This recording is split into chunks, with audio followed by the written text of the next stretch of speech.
Hello friends, this is Bipul Ramsiani. Welcome to BR Classes. आं दिनै मोनसे गोदान भिडिअ लानानै फैलायबाय। दिनैनि बे भिडिअ आङो आपार प्राइमारि ससियेल स्टाडिसनि मोनसे इम्पोर्टेन्ट टपिक सावरायनो लानाय जादों। बे टपिकनि मुङानो जादों 5 year plans in India, थामहिनबा भारतनि 5 बोसोरारि बिथांखिफोर। दिनैनि सावरायनो लानाय टपिकआ जाबाय 5 year plan, थामहिनबा 5 बोसोरारि बिथांखि। स' जोङो बिथांखि प्लेन होनना बुङोबा जों मोनसे नखरखौ सालायनायावबो जोङो प्लेन खालामो न मोनसे आबादारिया सासे आबादारियाबो आबाद मावनो थांनायनि सिगां प्लेन खालामो बेसेबां आउटपुट मोनगोन बेसेबां इनभेस्टमेन्ट खालामनांगोन मा बाहायनांगोन बेनि सायाव मोनसे प्लेन खालाम थिग बिदिनो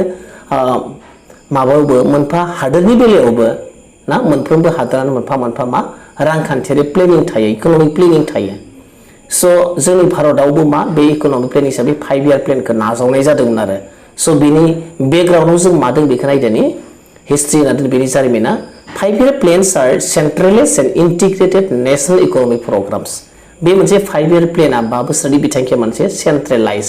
माने मिरुआरि इन्टिग्रेटेड जथाय मोनसे नेशनल माहारियारि मोनसे रांखान्थियारि प्रग्राम हाबाफारि आरो बेयो It was first implemented in the Soviet Union in 1928 गिबि बिगियाव बेखौ सभियेट इउनियनाव 1929 मायथाइयाव बे 5 year प्लेनखौ बाहायग्रोदों इमप्लिमेन्ट खालामग्रोदोंमोन आरो थिग बेबायदिनो most communist states and several capitalist countries subsequently have adopted them आरो बे लाखै बे 5 year प्लेन्सखौ मा गोबां कम्युनिस्ट स्टेट्सफोरा गोबां माने केपिटेलिस्ट हादोरफोरा मा खालामदोंमोन बेखौ आजावनानै लादोंमोन आरो थिग बेबायदिनो इन्डियायावबो India learns its first 5 year plan in 1951 इन्डियायावबो बेखौ गिबियै 1950 मायथाइयाव बे 5 बोसोरनि बिथांखिखौ लन्च खालामनाय जादोंमोन आरो इमिडिएटलि आफ्टार द इन्डिपेन्डेन्स भारत उदांस्रिनि उनाव भारत हादरा 1947 मायथाइयाव उदांस्रि जादोंमोन आरो 51 मायथाइयाव बेखौ 5 year प्लेनखौ नाजावना लादोंमोन आरो आन्डार the socialist influence of India's first prime minister Jawaharlal Nehru भारतनि गिबि गाहाय मन्त्रि जवाहरलाल नेहरूनि दैदेननायाव बिथांनि दैदेननायाव गिबियै 1951 मायथाइयाव मा बे 5 year प्लेनखौ मा गिबि 5 year प्लेनखौ लन्च खालामजेनदोंमोन आरो इम्पोर्टेन्टै जोबोद इम्पोर्टेन्ट बेनि बेकग्राउन्डआ स' आसा खालाम बेखौ बुजिना मोनबाय 5 year प्लेनआ जाबाय मा 5 बोसोर बिथांखि मोनसे प्लेनखौ माने 5 बोसोरनि थाखाय बानायखागोन आरो बे 5 बोसोराव माबे सेक्टराव बेसेबां इनभेस्टमेन्ट खालामनाय जागोन बेसेबां माने ग्रोथ रेट टारगेट खालामनाय जागोन ना बेखौ थि खालामनानै 5 बोसोरनि थाखाय मोनसे मा प्लेन बानायखागोन आरो बेखौनो 5 बोसोरनि बिथांखि बुंनाय जायो आरो बे 5 बोसोरनि बिथांखिया बबेनिफ्राय फैनायनो सभियेट इउनियननिफ्राय भारत हादराव माब्ला जागायदोंमोन 1951 मायथाइयाव सोरनि दिनाव बै समनि गिबि गाहाय मन्त्रि जवाहरलाल नेहरूनि दिनाव भारत हादराव 1951 मायथाइयाव बे 5 year प्लेनखौ एबा 5 बोसोरनि बिथांखिखौ गिबियावनो लन्च खालामजेनदोंमोन स' दानिया जोङो फार्स्ट 5 year प्लेनखौ सावरायनोसै गिबि 5 बोसोरारि बिथांखिया स' बेनि टाइम डिउरेसना माब्ला बेयो इम्पोर्टेन्ट दै 1951 मायथाइनिफ्राय 1956 मायथाइसिम आरो फार्स्ट 5 year प्लेनआ स' बेनि इम्पोर्टेन्ट पइन्ट्सफोरखौ नायनोसै गिबि पइन्टआ जाबाय It was based on the Herod-Domar model with a few modification आरो बे गिबि 5 बोसोरारि बिथांखिखौ मा हेरड-डमार मडेलनि सायाव बिथा खालामनानै बानायनाय जादोंमोन बे हेरड-डमार मडेला मोनसे मा इकनमिक माने ग्रोथनि मोनसे मडेल आरो इकनमिक रांखान्थियारि जौगानायनि मोनसे मडेल बेखौ सानै मानसिनि मुंनिफ्राय लानाय जादों हेरडआ जाबाय मानो रय एफ हेरड होननाय हेरड आरो मोनसे डमारा जाबाय मा डमारखौ सोरनिफ्राय लानाय एफसि डमार होननायनिफ्राय स' एफसि डमार आरो मा रय एफ हेरडनिफ्रायनो बे हेरड डमार मडेलखौ लानाय जादों आरो बिथांमोना बे मोनसे मडेल इम्पोर्टेन्ट मडेल बियो इकनमिक ग्रोथनि मोनसे इम्पोर्टेन्ट मडेल स' बिनि सायावनो बिथा खालामनानै गिबि 5 बोसोरारि बिथांखिखौ बानायनाय जादोंमोन नेक्स्ट पइन्टखौ नायनोसै it's main focus was on the agricultural development of the country स' बे मेन फकासआ माने प्रायरिटिया मानि सायाव दंमोन बे फार्स्ट 5 year प्लेनआ गिबि 5 बोसोरारि बिथांखिया मानि सायाव प्रायरिटि होदोंमोन एग्रिकालचार डेभेलपमेन्टनि सायाव जोंनि भारतआ मोनसे एग्रिकालचार आबादनि सायावनो सोनारनाय मोनसे हादोर बेसिकेलि स' बे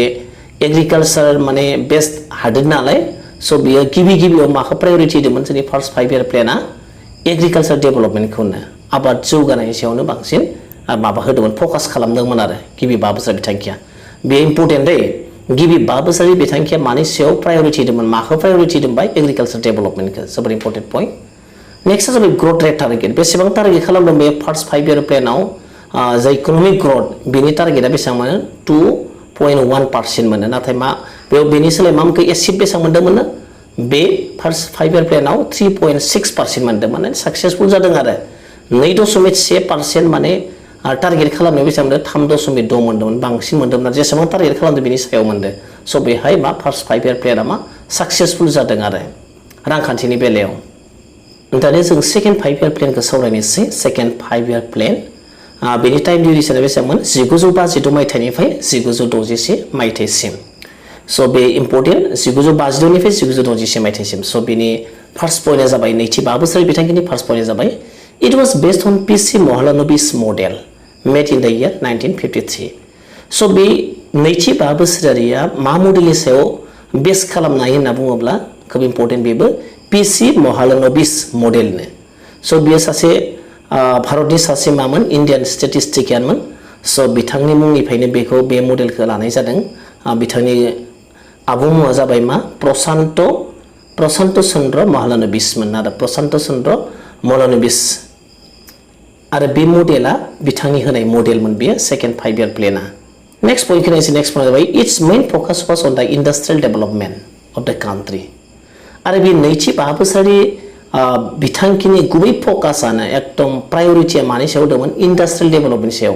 उद्योग जौगानायनि सायाव मा फकास खालामदोंमोन आरो नैथि 5 बोसोरारि बिथांखिया मानि सायाव फकास खालामदों होनना बुंबा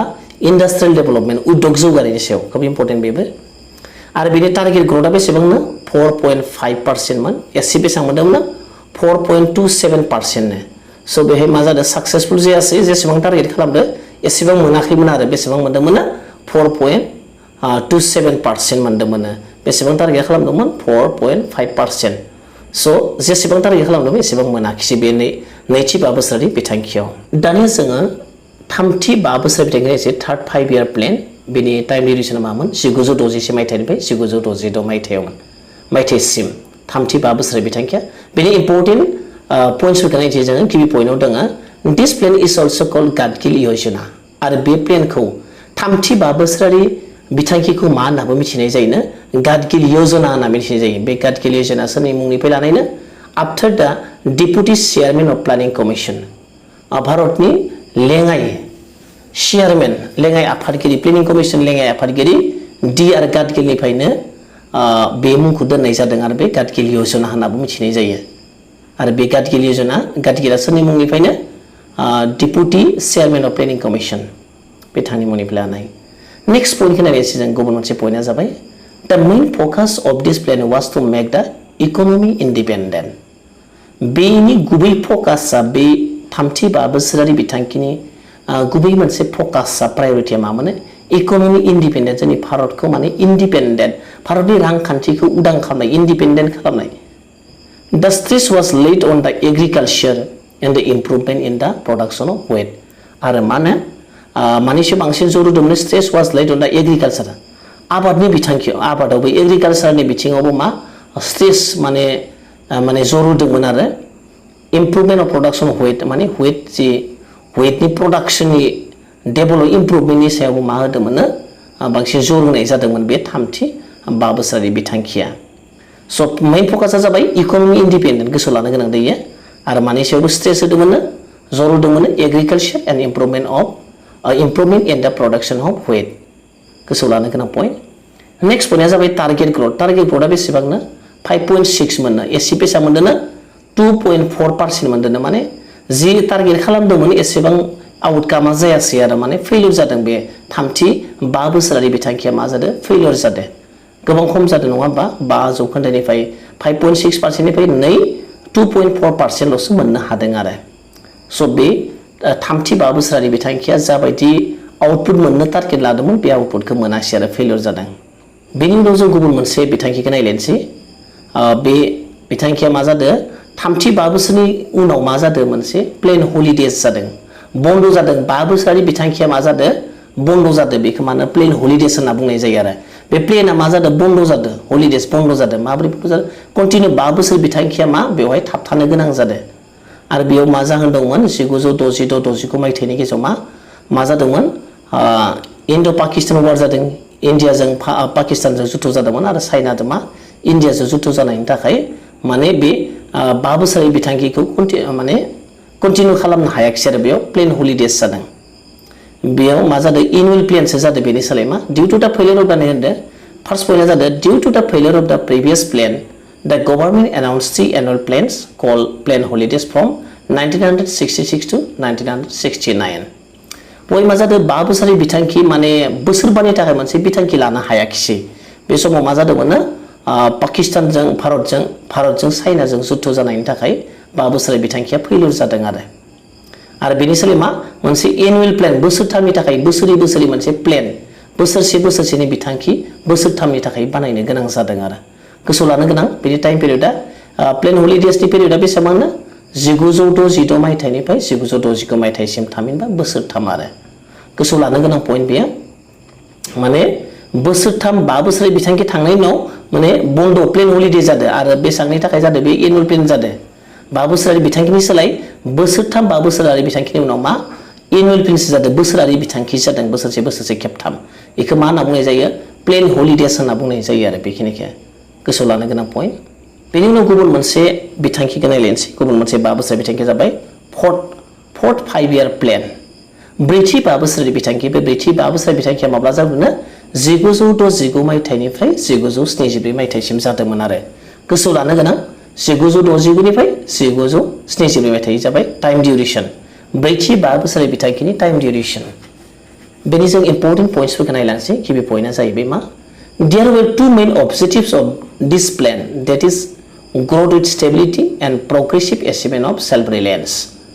So, बेयाव mainly मोननै objectives दंमोन गुबै objectives जाबाय मोननै गुबै objectives फोरा मा मोनो growth with stability दिदोमै जौगानाय growth with stability माने दिदोमै जौगालांबाय थानाय थाबथानाय गैयाजासे जौगालांबाय थानाय आरो progressive achievement of self-reliance जोबोद important. Next important point is about during this time 14 major Indian banks were nationalized and green revolution was started. माने बे समाव ब्रैथि 5 बोसोरनि बिथांखिनि समावनो मा खालामदोंमोन मोन 14टा भारतनि बेंकफोरखौ मा खालामदोंमोन नेशनलाइज खालामनाय जादोंमोन माहारियारि बेंक खालामनाय जादोंमोन नेशनलाइज बेंक खालामनाय जादोंमोन आरो 14टा मेजर इन्डियान बेंक्सफोरखौ खोब इम्पोर्टेन्ट बियो and the green revolution was started आरो मा ग्रीन रिभलिउसन गोथां सोमावसारनाय जागायदोंमोन बे समावनो ग्रीन रिभलिउसना माब्ला जागायदोंमोन ब्रैथि 5 बोसोरनि बिथांखियाव इन्टु पाकिस्तानी वार अफ 1971 भारतजों पाकिस्तानजों जुद्ध आरो मा Bangladesh liberation war took place बेयाव 1971 मायथाइयाव इन्डो पाकिस्तान वार आरो बांलादेश लिबारेशन वार जादोंमोन बे समाव बे बिथांखिया 4 बोसोरारि बिथांखिनि समाव गोसोआव लानो गोनां नेक्स्ट पॉइंटआ जाबाय implementation of family planning programs was amongst major targets of the plan आरो बे मेजर गुबै जा टारगेट बिथांखिनि टारगेटफोरनि मादाव फेमिलि प्लेनिं प्रग्रामाबो मोनसेबो मख'जाथाव बेबो मोनसे टारगेटमोन आरो फेमिलि प्लेनिं नखर बिथांखिनि जा प्रग्राम बेबो मोनसे इम्पोर्टेन्ट माने टारगेट्समोन बे ब्रैथि 5 बोसोरारि बिथांखिनि नेक्स्ट पॉइंटखौ नायनोसै जोङो this plan fail and could achieve a growth rate of 3.3% only against the target 5.7%. बे माबाया फेलियर जादोंमोन बे जा ब्रैथि 5 बोसोरनि बिथांखिया फेलियर जादोंमोन बेसेबां टारगेट खालामदोंमोन 5.2% टारगेट खालामनो बेसेबां मोननो हादोंमोन मात्र 3.3%ल'सो मोननो हादोंमोन फेलियर जादों जेसेबां टारगेट खालामदोंमोन जेसेबां ग्रथ टारगेट खालामदोंमोन बेसेबां ग्रथ मोननो हायाखैमोन आरो बे ब्रैथि 5 बोसोरारि बिथांखिनि गेजेरजों स' बेवहाय फेलियर जादोंमोन ब्रैथि 5 बोसोरारि बिथांखिया गुबुन मोनसे 5 बोसोरारि बिथांखि जाबाय बे बिथांखिनि मुङानो जाबाय फिफ्थ 5 year प्लेन बाथि 5 बोसोरारि बिथांखि बेनि टाइम डिउरेसना बेसेबां 1974 मायथाइनिफ्राय 1979 मायथाइसिम गोसोआव लानो गोनां बाथि 5 बोसोरनि गिबि माबाया जाबाय पॉइन्टआ जाबाय मा मेइन पॉइन्टआ जाबाय दिस प्लेन focus on गरिबी हटाओ employment justice agricultural production and defense बांसिन माने सायाव फोकस खालामदोंमोन गोसोआव लानो गोनां बे खोब इम्पोर्टेन्ट पॉइन्ट गरिबी हटाओ माने रिमुवेल अफ पभार्टी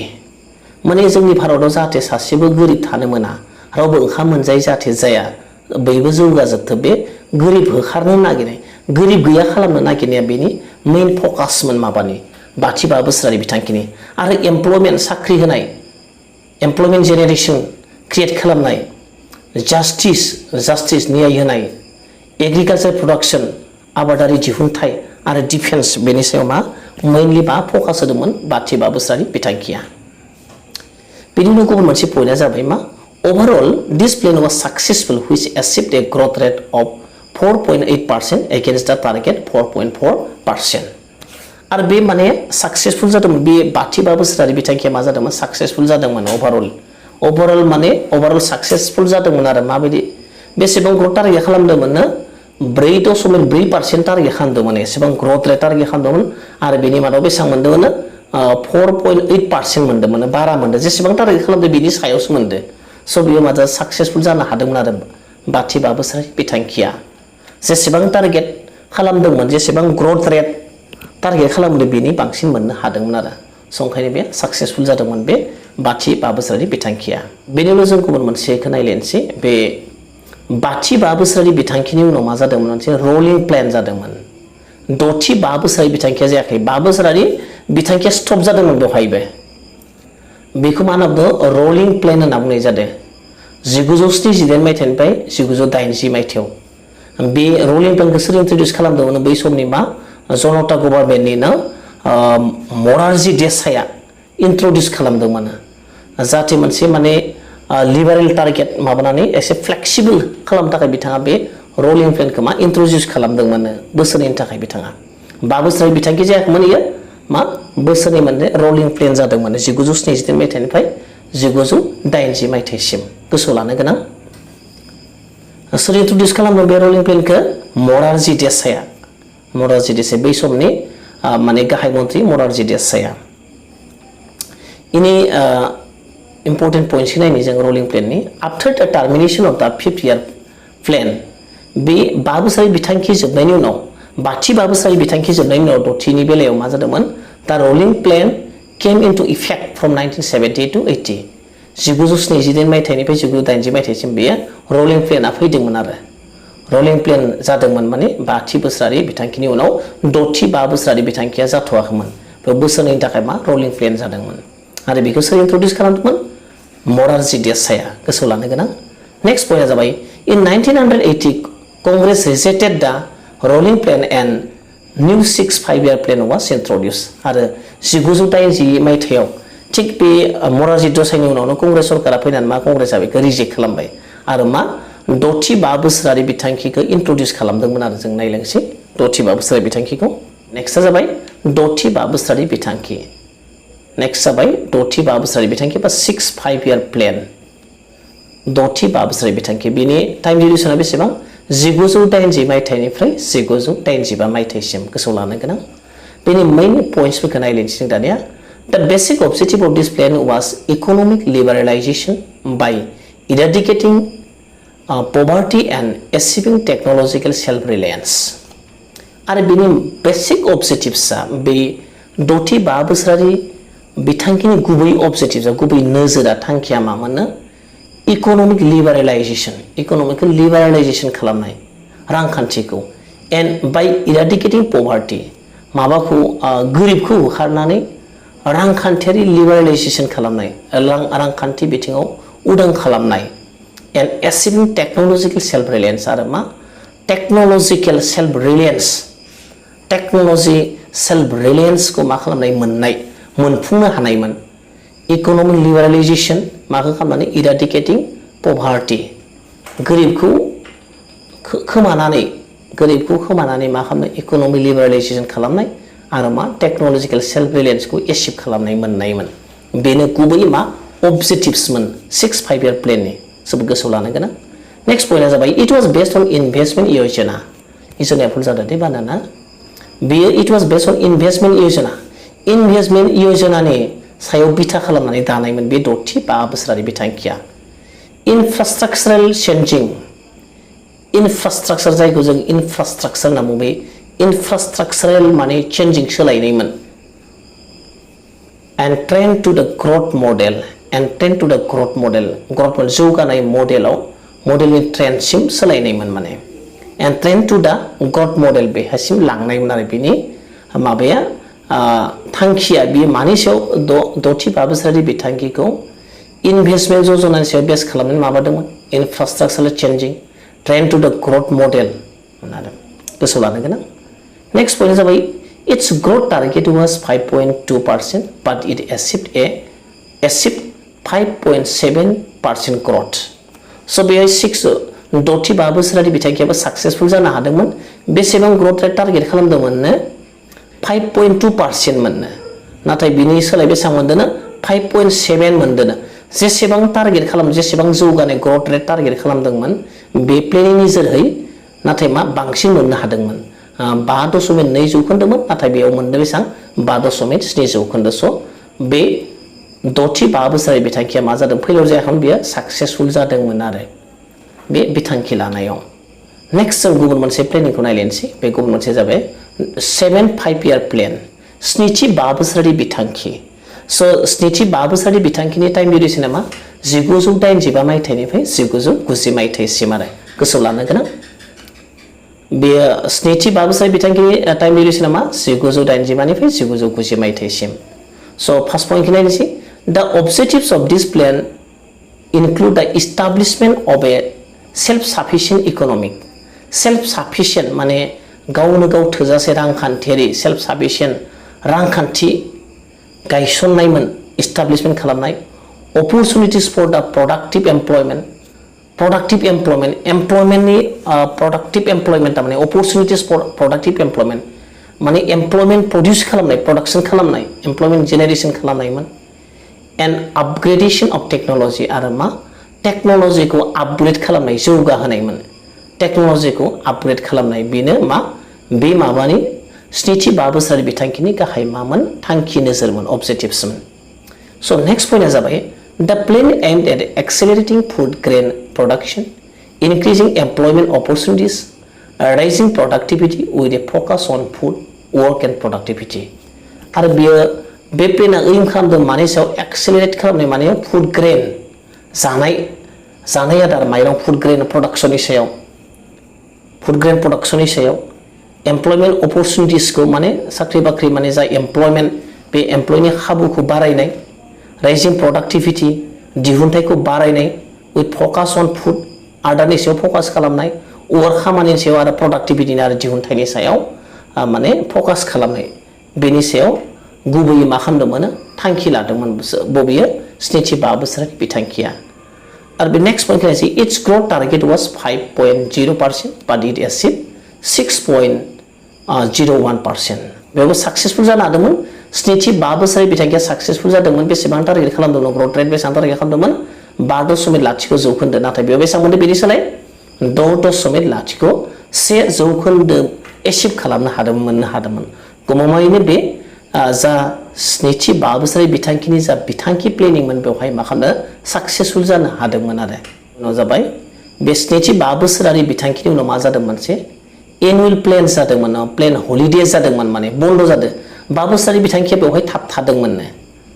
1990 निफ्राय 90 मोनसे एनुअल प्लेनसो जादोंमोन बोसोरारि बिथांखिसो जादों बे बा बोसोरारि बिथांखिया स्टप जानानै मा बोसोरारि एनुअल प्लेनसो जादों बोसोरनि थाखाय मा नायनि जों पॉइंटखौ 5-year plan could not take place due to the volatile political situation at the center सेन्टाराव जों भारत हादरनि सेन्ट्रेलाव मा खायसे पलिटिकल राजखान्थियारि सिचुएशननि थाखाय मा जादोंमोननो 85 बोसोरारि बिथांखिखौ बानायनो हायाखैमोन माने 85 बोसोरारि बिथांखिखौ मा लानो हायाखैमोन आरो खायसे पलिटिकल सिचुएशन राजखान्थियारि हालसालनि थाखाय जोंनि भारत हादरावनो सेन्टाराव माने खायसे पलिटिकल माने सिचुएशन क्रिएट जादोंमोन बे समाव आरो बेनिखायनो मा जायाखैमोन 85 बोसोरारि बिथांखिया जायाखैमोन आरो लानो हायाखैमोन बेनि सोलाय मा जादोंमोन एनुअल प्लेन जादोंमोन Two annual programs were formed for the year 1991 and 91 to 92 बोसोरनि थाखाय मोनसे एनुअल प्रग्राम बोसोरारि हाबाफारि लानाय जादोंमोन आरो 5 बोसोरारि बिथांखिनि सोलाय मानि थाखायनो बेयाव खायसे पलिटिकल सिचुएशन जादोंमोन सेन्टाराव भारत हादरनि मिरुआव स बेनि थाखायनो मा बे 5 बोसोरारि बिथांखिया जायाखैमोन आरो बे एनुअल प्लेनसो जादोंमोन बेनि उनाव जों गुबुन मोनसे माबाखौ नायलायनोसै गुबुन मोनसेया जाहैबाय मा 8 5 year प्लेन 85 बोसोरनि बिथांखि बे एनुअल प्लेननि उनाव थिग आरो मा जाफिनबाय 85 बोसोरनि बिथांखिया जाफिनबाय आरो टाइम डिउरेसना मा 1992 मायथाइनिफ्राय 97 मायथाइसिम स' गिबि पइन्टखौ नायलायनोसै जोङो In this plan, the top priority was given to the development of human resource. सुबुं सम्पद जौगानायनियाव बांसिन प्रायोरिटी होदोंमोन बे प्लेना 85 बोसोरारि बिथांखिया ह्यूमन रिसोर्स डेभेलपमेन्टनि सायाव सुबुं सम्पदा जौगाबासो मोनसे देहा जौगागोन होननानै बेनि सायाव बांसिन प्रायोरिटी होदोंमोन that is employment होनाय साख्रि होनाय education सोलोंथाइ public health modernization of industries बेनि सायाव माने साख्रि होनाय बे ह्यूमन रिसोर्सआ बेफोरनो गोलैबाय एमप्लयमेन्ट साख्रि बाख्रि होनाय सोलोंथाइखौ जौगाहोनाय पाब्लिक हेल्थ सुबुंनि देहाखौ जौगाहोनाय मडार्नाइजेशन अफ इंडस्ट्रीज माने इंडस्ट्री उद्योगफोरखौ माने मडार्नाइजेशन खालामनाय गोदान खालामनाय स' बेबायदियाव बांसिन मा प्रायोरिटी होदोंमोन माया 85 बोसोरनि बिथांखिया जोबोद इम्पोर्टेन्ट पइन्ट बियो बेनि उनाव गुबुन मोनसे पइन्ट नायनोसै some of the main economic outcomes during the 8 5 year plan period were rapid economic growth आरो बेयाव खायसे आउटकाम मोनदोंमोन इकोनॉमिक आउटकाम्स जादोंमोन बे 85 बोसोरारि बिथांखियाव बिथांखि बादियैनो खायसे आउटकाम्सबो खायसे रिजाल्टबो मोनदोंमोन माबायदि रिजाल्ट मोनदोंमोन रेपिड इकोनॉमिक ग्रोथ जादोंमोन माने एकदम जोबोद माने थाबै रेपिड इकोनॉमिक रांखान्थियारि जौगानाय जादोंमोन हाई ग्रोथ एग्रिकालचार जादोंमन माने एग्रिकालचार बिथिङाव आबादनि खेत्रआव मा जादोंमोन गोबां ग्रोथ जादोंमोन एलाइड सेक्टर बिदिनो बेबायदिनो खायसे एखे एलाइड सेक्टरनि बेलायावबो मा जादोंमोन allied sector and manufacturing sector growth in exports and imports export आरो इम्पोर्टआव लाबोनाय आरो बाहेरायाव हरनाय मैन्युफैक्चारिंग दिहुननाय सेक्टरफोराव मा खालामदोंमोन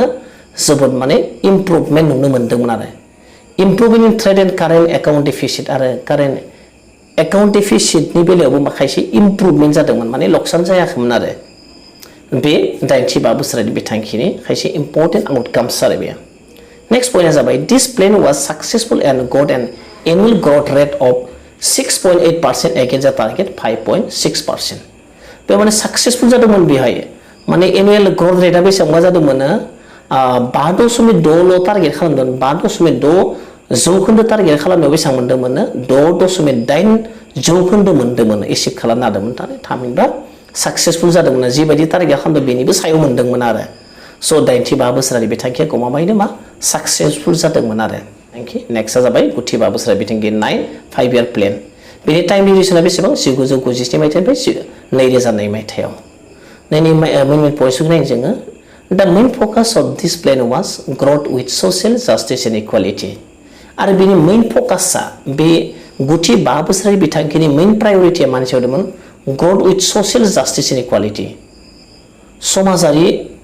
जस्टिस न्याय आरो समानथिनि जौगानायनि सायाव मा बांसिन प्रायोरिटी होदोंमोन फोकस खालामदोंमोन बे प्लेना growth with social justice and इक्वालिटीनि सायाव नेक्स्ट पइन्टआ जाबाय it was launched in 50th year of independence of India 50 बोसोर उदांस्रिनि 50 बोसोरनि माबायाव बेखौ लन्च खालामनाय जादोंमोन आरो बे 95 बोसोरारि बिथांखिखौ उदांस्रि सोमावसारनाय उदांस्रि मुला जाबाय 1947 मायथाइयाव स' 1997 मायथाइयाव मा 50 बोसोर जाबाय बे उदांस्रिया बेयाव बेखौ लन्च खालामनाय जादोंमन 5 year प्लेनखौ गोसोआव लानो गोनां नेक्स्ट पइन्टआ जाबाय this plan fail two achieve द ग्रोथ टारगेट अफ 6.5%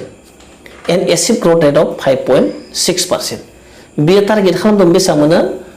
ग्रोथ रेटआ 6.5 जौखोन्दो टारगेट खालामदोंमोन नाथाय बेसेबां मोनदोंनो 5.6 मोन्दोंमोन थारमाने बेयाव फेलियर जादोंमोन आरो सक्सेसफुल जायाखैमोन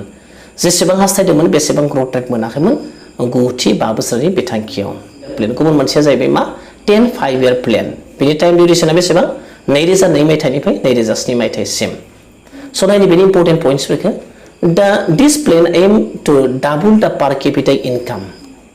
माने पार केपिटा इनकामखौ भारतनि पार केपिटा इनकामखौ डाबल खालामनो थाखाय थांखि लादोंमोन बेहाय India in the next 10 years माने बेनिफ्राय प्लेनिं खालामनायनिफ्राय उननि 10 बोसोराव लागि मा जोंनि भारतनि पार केपिटा इनकामा मा जानांगोन डाबल जानांगोन होननानै थांखि लादोंमोन बे 95 बोसोरनि बिथांखियाव It also aimed to reduce the poverty ratio to 15% by 2012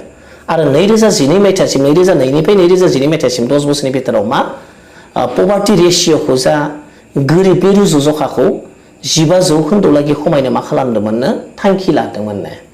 so important its growth target was 8.0% but achieved only 7.6% बिनि ग्रोथ टारगेटआ